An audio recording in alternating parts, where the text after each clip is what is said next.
Hello student, math magician online class में आपका स्वागत है। आज हम आपको बता रहे हैं वज्र गुणन विधि। देखिए सवाल है कि निम्नलिखित युगपत समीकरण का वज्र गुणन विधि से हल निकालें। नाम है इसका वज्र, सुन करके आपको स्पष्ट होता होगा कि नाम है इसका वज्र। अधिकतर स्टूडेंट सब इसमें कंफ्यूज करते हैं कि आखिर में इसको बनाना कैसे है। तो एकदम आसान है, जब आप इसको तरीके के समझ जाइएगा तो एकदम आसान है बनाना। सबसे पहले हम क्या करते हैं कि जो समीकरण दिया हुआ रहता है मेरे पास, उस समीकरण को पहले देख लेते हैं कि समीकरण मेरा कैसा है। यहाँ देख रहे हैं 3x - 2y बराबर 12 और 4x - 5y बराबर 16। यह मेरा पहला समीकरण है और यह मेरा दूसरा समीकरण है। तो हम क्या करते हैं स्टूडेंट कि सबसे पहले ये जो आप 12 देख रहे हैं पहला समीकरण में, इसको हम बराबर के इस साइड ले आएंगे और 16 को भी हम बराबर के इस साइड ले आएंगे। ऐसा करने से क्या होता है कि माइनस प्लस में आपको दिक्कत नहीं होगा। नहीं तो अगर आप इसी रूप पर काम करना शुरू कर दीजिएगा तो माइनस प्लस में दिक्कत हो जाएगा। तो सबसे पहले हम क्या करते हैं कि 12 को इस साइड ले आते हैं। तो चलिए ठीक है, 3x - 2y माइनस, ये प्लस है तो इधर आएगा तो क्या हो जाएगा माइनस, बराबर। अब तो इधर कुछ नहीं बचा क्योंकि 12 इधर आ गया, तो इधर क्या बचा 0। अब हम इसको समीकरण 1 नाम रख देते हैं, ठीक। अब फिर यहाँ इस समीकरण को भी हम वही काम करते हैं। देखिए 4x - 5y। अब देखिए 16 को हम इधर ले आते हैं तो -16 बराबर कितना हो गया 0, क्योंकि 16 जब इधर आ गया तो उसके बाद इधर कोई टर्म ही नहीं बचा तो बराबर में 0 हो गया। अब आपको क्या करना है कि ABCDEF ढूंढ लेना है। आखिर में ABCDEF आएगा कहाँ से? तो इसी एक समीकरण से ABC निकलेगा और इसमें से DEF निकलेगा, ठीक है ना। यानी जो x का गुणांक होगा A होगा, जो y का गुणांक होगा B होगा और बाद में जो होगा वह C होगा।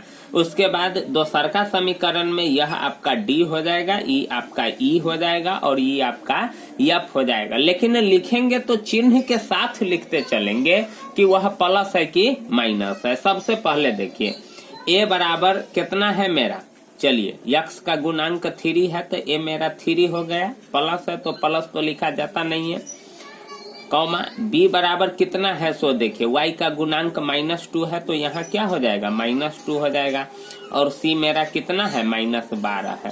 तो a b c हम एक समीकरण में से निकाल लिए। अब दूसरा समीकरण में से d e f निकाल लेंगे, ठीक ना। तो चलिए ठीक है, वो भी हम खोज लेते हैं। D बराबर मेरा कितना है, यानी x का गुणांक 4 है तो 4 हो गया। उसके बाद E आपका कितना है -5 है और F कितना है -16 है, यहाँ -16 है। तो देखिए ABCDEF अब आपको मालूम हो गया।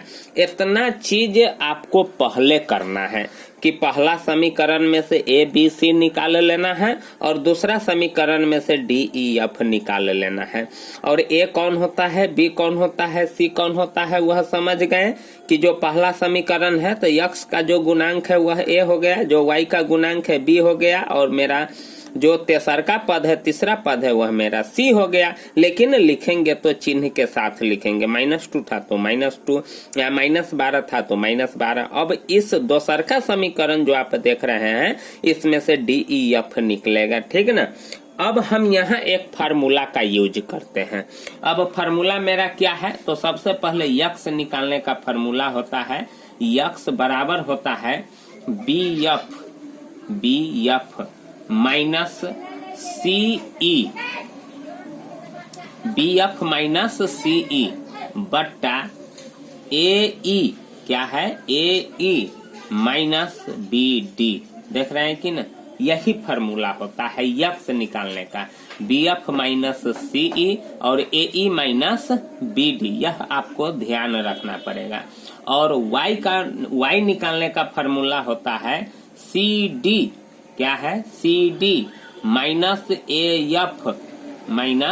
-AF बट्टे AE माइनस बी डी। देखिए यही होता है B F minus C E बटे A E minus B D और C D minus A F बटे A E minus B D. देखिए एक्स और वाई में निकालने का फॉर्मूला क्या है, दोनों का जो नीचे वाला है जो हर है बराबर है A E minus B D A E minus B D. बस अगर आप A E minus B D अगर आप ध्यान रख लेते हैं तो फिर आपको यहाँ परेशानी नहीं होगी। यानी B F minus C E और C D minus A F हो जाएगा और A E minus B D इसमें भी है और इसमें भी है। तो फार्मूला को आपको ध्यान रखना पड़ेगा कि दोनों में ए ई माइनस बी डी होता है, तो इसको याद रखने की जरूरत नहीं है, सिर्फ आप ऊपर याद रख लीजिए। अब देखिए यक्स का वैल्यू निकालने के लिए यक्स वाला में मान रखिए, वाई का वैल्यू निकालने के लिए वाई वाला में मान रखिए। तो देखिए बी एफ के बीच में गुना का संबंध है, सीई के बीच में गुना का संबंध है, एई के बीच में गुना का संबंध है, बीडी के बीच में गुना का संबंध है। तो जो भी संख्या सब रखाएगा दोनों में गुना पहले हो जाएगा और उसके बाद घट जाएगा। तो चलिए हम काम करते हैं। सबसे पहले हम क्या करते हैं कि यक्स को लेकर के काम करते हैं। तो चलिए बी मेरा कितना है सो देखिए, बी मेरा -2 है तो -2 गुना यफ मेरा कितना है -16, तो चलिए -16 इसको हम कोष्ठ में रख देते हैं। उसके बाद बीच में माइनस है तो माइनस। अब सी मेरा कितना है सो देखिए -12 है, कितना है -12 गुना और उसके बाद ई मेरा कितना है -5। इसीलिए हम कोष्ठ में रखें क्योंकि यहाँ डबल चिन्ह का यूज हो रहा है। अब देखिए ए ई कितना है, देखिए ए है 3 और ई कितना है -5। चलिए फिर माइनस है तो माइनस, इसको भी कोष्ठ में रख देते हैं। बी डी तो बी कितना है -2 है और डी मेरा कितना है सो देखिए डी है मेरा 4, तो चलिए 4 देख रहे हैं ना, मान सब रख दिए। इस मान को आप सही से रखिएगा। देखिए बी मेरा कितना था -2 और बीच में यहाँ तो बीजीय व्यंजक है तो यहाँ यानी चर है तो चर में तो गुना का चिन्ह तो दिया जाता नहीं है, डायरेक्ट मान लेते हैं, लेकिन यहाँ अंक है इसीलिए गुना का हमको यूज करना पड़ा है। तो देखिए b कितना है -2 है और यफ मेरा -16 था तो -16। उसके बाद c मेरा कितना था -12 और उसके बाद ई मेरा कितना था -5। मतलब जो जो चीज सब दिया हुआ था उसके जगह पर हम उतना मान रख दिए। अब इसको गुना करते हैं। देखिए अब गुना करेंगे तो क्या हो जाएगा, चलिए ठीक है गुना करते हैं। तो इसमें हम गुना करेंगे तो ये भी माइनस है ये भी माइनस है तो 16 दूना 32 प्लस 32 हो जाएगा। चलिए अब देखिए यहाँ माइनस है तो माइनस। अब देखिए इस दोनों में भी गुना होगा तो दोनों माइनस है तो प्लस हो जाएगा 12 पंचे 60 और ये जो माइनस है ये वाला माइनस है, ठीक ना, तो ये तो आपको देना ही है। अब यहाँ देखिए ये माइनस है प्लस है तो -15 होगा, ठीक है। अब यहाँ देखिए माइनस, अब इससे इसमें गुना करेंगे तो -8 होगा, ठीक ना। अब देखिए इसको और आगे हम बढ़ाते हैं। अब हम यहाँ इसको हल कर रहे हैं, देखिएगा ध्यान से। अब देखिए यहाँ तो घट जाने वाला है, यहाँ 60 में से 32 घटेगा तो चलिए घटाते हैं। 0 में से 2 जाएगा तो 8 होगा और यानी 10 में से 2 गया 8 और 5 में से 3 गया तो 2, कितना हो जाएगा -28 होगा क्योंकि हम 60 में से 32 को घटा रहे हैं। और यहाँ देखिए यहाँ डबल चिन्ह है तब पहले यहाँ एगो चिन्ह करना ना पड़ेगा, तो माइनस प्लस क्या हो जाएगा, यानी माइनस माइनस हो जाएगा आपका प्लस। चलिए ठीक है। अब देखिए -28 बट्टे, अब -15 में से 8 जाएगा तो -7 होगा, माइनस से माइनस खत्म और 7 चौक 28। इसीलिए यक्स बराबर आपको कितना आ गया 4 आ गया। तो यक्स का वैल्यू अब आपको मिल चुका है, ठीक ना। अब हम क्या करेंगे कि वाई वाला में मान रखते हैं। तो वाई वाला तो आपका यही है, तो चलिए ठीक है हम वाई वाला में मान रखते हैं। यहाँ से हम फिर इसको हल करते हैं। तो वाई देखिए आपका है सी डी, तो सी मेरा कितना है -12 है, चलिए, और डी कितना है 4 है, फिर बीच में माइनस है तो माइनस। ए मेरा कितना है सो देखिए 3 है और यफ कितना है सो देखिए यफ मेरा -16 है, ठीक ना, बट्टा। अब देखिए यहाँ आप इतना मान न रख करके, काहे कि यहाँ तो दोनों बराबर है, A E minus B D, A E minus B D, तो इतना हम न करके अगर डायरेक्ट -7 रख देते हैं, क्योंकि हम इसको हल किए हैं तो -7 आया है, तो यहाँ भी हम मान रखेंगे तो -7 आएगा।